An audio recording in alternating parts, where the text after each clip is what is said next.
Welcome guys, and get ready to create your very own custom React data table.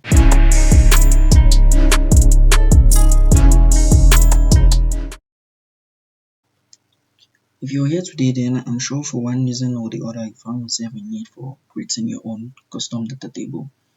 Well, in my case, I was working on a project and I needed a data table but just couldn't find any that could suit my needs. I tried a lot of tables, tried the MUI data tables, Stack React table, material table, but each of them just had one drawback or the other that I just couldn't deal with. So I implemented my own data table.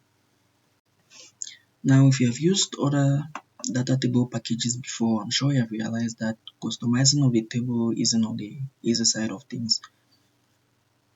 We have also got problems like ranging of custom components, which can be very tricky or sometimes even impossible in most of these tables. Let's say you want to render icons or avatars in your table and stuff.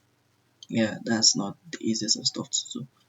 So to go around this, I decided to create my own custom data table which can allow me to do all of these. That's render custom components, and easy styling of the table allows me to easy access each part of the table to customize each of it independently. So the table you are going to be able to implement at the end of this tutorial looks like the one above.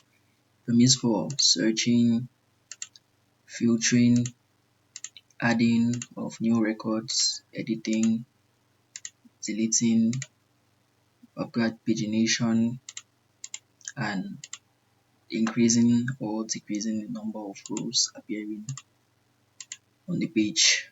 Yeah, I'm going to go ahead and do a little demo of each of the functionalities of the table. We can search for any record in this table. So we can also increase the number of rows displaying in the table. We can increase it up to 10 or bring it back down to 1. So we can search for a record. Say we're searching for Sarah Wilson. We get Sarah Wilson.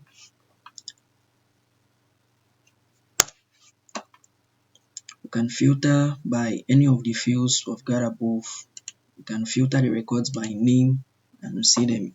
And we see now it orders the records from A to whatever it is, that's the last alphabet on the table.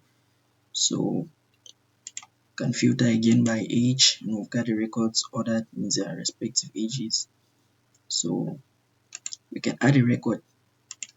Let's just put any random name, put a random matricle, and we've got to hop over to the last page to see the new added record. So see that record we added. So we can hop to the first page, that's pagination, go to the last page, come to previous pages, and that's that. We can edit a record. So I'm gonna edit this record of Alice Johnson. Just take away the Johnson, save the changes, and we've got now just Alice. So you can delete the record. So I'm going to delete Alice, and you see it starts from the record with an ID of 4. So Alice has been deleted. So I've already shown this, and just the most basic of functionalities that each data table can have.